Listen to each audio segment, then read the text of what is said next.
Assalamualaikum warahmatullahi wabarakatuh. Hari ini kita akan membicarakan konsep aki atau baterai, juga hubungannya dengan terhadap solar cell atau sistem off grid ya, solar cellnya yang tidak terhubung secara langsung ke jalan-jalan listrik utama. Contohnya lampu merah di jalan raya atau di pedesaan yang tidak ada PLN-nya sama sekali ya. Sistem off grid ini pada umumnya memakai 4 komponen atau setidak-tidaknya 3 komponen, yaitu solar cell itu sendiri, controller, 3 aki atau baterai ya, dan tentunya sebagian menambahkan dengan nomor 4 yaitu inverter. Tegangan aki menjadi tegangan 220 volt. Itu komponen nomor 4, bisa dipakai bisa tidak. Pada video ini kita tidak menggunakan alat sekalipun seperti pada video saya sebelumnya, karena ini teori yang sangat penting yang bisa Anda terapkan kapan saja untuk memutuskan perhitungan pembelian aki, juga tentu pembelian solar cell-nya. Banyak yang bertanya mengenai hubungan papan solar cell dengan baterai atau aki. Contoh pertanyaannya, berapa banyak papan solar cell yang dibutuhkan untuk mengisi aki 100 ampere? Nah, ini sangat banyak sekali pertanyaan seperti ini. Jawaban singkatnya, berapapun solar cell-nya bisa mengisi aki yang berapapun ampernya. Misal solar cell 50 watt bisa mengisi aki 50 ampere, 500 ampere, 10.000 ampere juga bisa, dan seterusnya. Tetapi semakin kecil sumber dayanya atau watt solar cell-nya, maka waktunya akan semakin lama. Jadi kita tidak usah bingung-bingung dulu dengan permasalahan kapasitas aki terhadap solar cell. Yang penting pahami prinsip sederhananya. Jadi prinsip sederhananya nomor 1, tegangan solar cell harus di atas tegangan aki. Misalnya 12 volt, mau 10 ampere, mau 1000 ampere, dan seterusnya tidak masalah. Asal tegangan solar cell itu di atas 12 volt. 2. Permasalahan daya maksimum pada solar cell terhadap aki hanyalah persoalan kecepatan pengisian ya. Jadi pahami ini. Jadi daya maksimum hanya soal kecepatan, bukan permasalahan yang lain. Sekarang kira-kira berapa lama aki itu akan penuh? Tapi catat dulu rumus umumnya.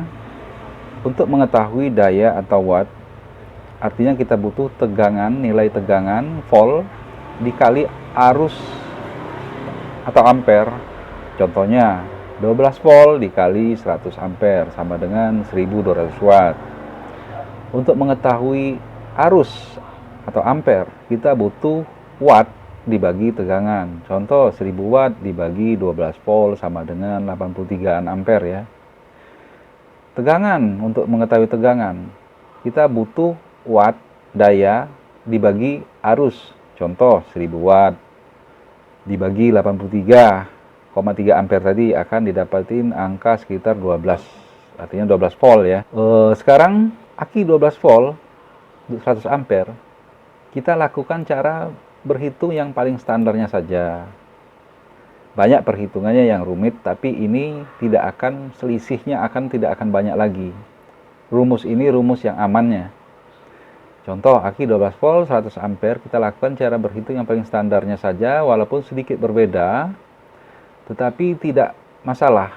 Maka 12 volt dikali 100 ampere sama dengan 1200 watt kan? Nah, 1200 watt ini mampu dia supply standarnya selama 1 jam. Jadi kita sudah menyimpan nilai nominal kapasitas aki tersebut dalam bentuk watt. Ingat ya, 1200 watt ya. Perlu diketahui, rata-rata aki dapat diisi paling cepat di antara 8 jam sampai dengan 12 jam. Karena umumnya aki solar cell saat ini tidak bisa menelan arus 100%. Nah, aki itu kan 100 ampere. Dia tidak bisa menelan 100 ampere dalam sesaat atau sepanjang, apalagi sepanjang 1 jam tersebut. Kalau dia bisa mampu menelan 100 ampere, artinya dia kelar kan dalam kurun waktu 1 jam. Karena tadi kan 1200 watt selama 1 jam. Harusnya kelar. Tapi tadi 8 jam sampai 12 jam rata-rata aki. Artinya dia tidak mampu menelan arus sekalipun kita punya sumber daya 1200 watt atau dalam bentuk arus 100 ampere 12 volt. Dia tidak akan mampu. Dia akan mengambil arus yang lebih kecil saja. Aki hanya mampu menelan arus yang besar dalam waktu sesaat. Lalu mengecil dan terus mengecil hingga tercapai waktu 8-12 jam itu. Dari mana kita tahu tercapai ya? Dari kalau kita bisa mengukur arusnya, maka di saat-saat pertama atau di waktu-waktu pertama kita mengisi aki, dia akan membutuhkan arus yang besar sekali. Coba ukur setelah 8 jam atau bahkan baru 1 jam atau 2 jam saja, kebutuhannya akan segera turun, jauh banyak turunnya. Jadi pertanyaan berikutnya, jadi berapa ampere sebetulnya yang dibutuhkan untuk mengisi aki tersebut? Jawabannya seperti tadi, 1 ampere pun bisa, 10 ampere pun bisa, 100 ampere. Nah tadi kan aki 12 volt 100 ampere.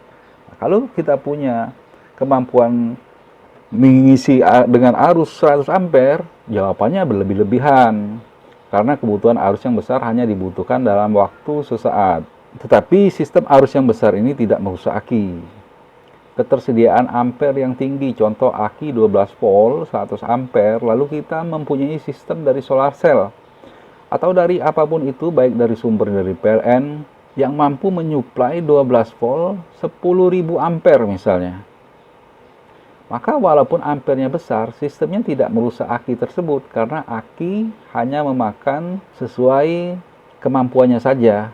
Yang bisa merusaknya yaitu tegangan yang tidak setara dengan tegangan aki. Contoh, kita punya sistem output daya 18 volt 20 ampere. Dengan tegangan yang lebih tinggi, walaupun ampernya rendah, dia akan merusak aki tersebut.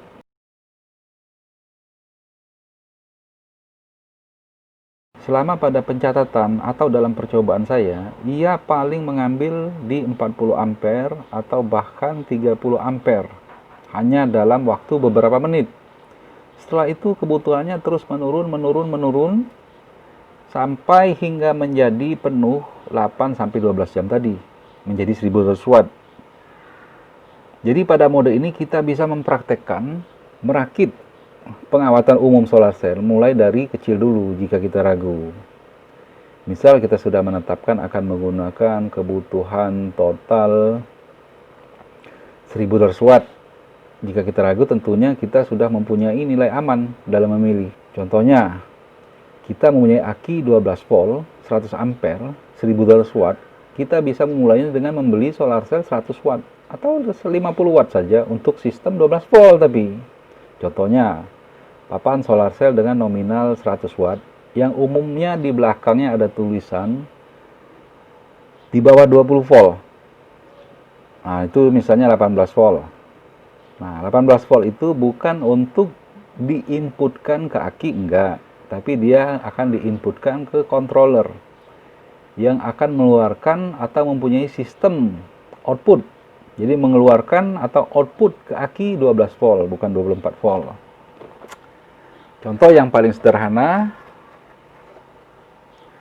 ini controller sejuta umat, dia bisa bekerja 12 atau 24, bergantung input ya, bergantung input. Begitu dia diisi input, kalau tidak salah, ini kita hanya bicara konsep saja.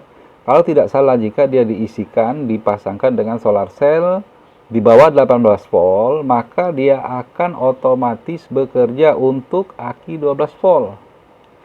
Jika dia dipasangkan pada, kalau tidak salah di atas 20 sedikit, atau di atas 18, dia akan switch langsung untuk bekerja di 24. Tapi ya dia tidak akan bisa ngisi. Tapi maksudnya dia tidak bisa ngisi ke 24 volt karena nggak akan penuh. Tetapi jika di atas nilai yang sudah ditetapkan tersebut, di ambang batas 12 atau 24, dia akan mengeluarkan tegangan yang lebih tinggi dari standarnya untuk mengisi aki 12. Artinya dia bisa merusak aki. Jadi Hanya ini yang bisa kita praktekkan hari ini. Jadi itu tadi, pahami dulu papan solar cell rata-rata di 18 volt ya. Artinya aman ditancap ke sini untuk bekerja dengan aki 12 volt karena sistemnya di sini udah buat ini untuk 12 volt kalau ini ditancap 18 volt. Jadi begitu saja. Mudah kan jadi untuk kita mulai mencoba dengan sesuatu yang kecil dulu bisa. Yang jelas kita mau oprek-oprek bagaimanapun juga, dua komponen termahal dalam membuat solar cell ini adalah papan itu sendiri, sistem off grid ini, dan aki. Itulah yang termahal. Kalau kita memakai nilai watt yang rendah, ya semuanya sama harganya jadi mahal. Contoh saya hanya mau membuat di kisaran 100 watt, 200 watt, iya tentu sama saja harga inverter, harga controller, itu akan sama saja, kurang lebih dengan harga papan dan aki. Tetapi kalau kita sudah bicara, misalnya kita akan membuat sistem 1000 watt, 2000 watt untuk waktu 10 jam misalnya. Nah, itu sudah nggak ada artinya lagi. Harga controller, harga inverter sudah tidak seberapa lagi dibandingkan harga papan solar cell dan harga akinya. Saya prioritaskan, kalau saya dengan perhitungan saya akan memprioritaskan membeli controller yang fleksibel. Controller yang mahal, controller yang mempunyai kapasitas besar. Karena ini boleh dikatakan tidak berubah lagi kalau bisa. Kalau papan solar cell dan aki bisa berubah-ubah, bisa ditambah, tentunya solar cell bisa ditambah, aki bisa ditambah. Gitu. Jadi untuk controller nggak bisa ditambah, dia nggak bisa di serial atau di paralel, nggak, dia harus berbeda lagi jadi. Di lain waktu kita akan membicarakan bagian-bagian yang lain. Tetapi untuk video sederhana ini Anda sudah bisa memulai tanpa ragu dalam memilih aki atau solar cell-nya. Di lain waktu kita akan membicarakan controller dan lain-lain lah.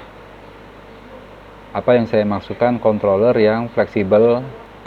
Oke, sekian saja dulu. Terima kasih telah menonton video ini. Mohon maaf jika ada kata-kata yang salah.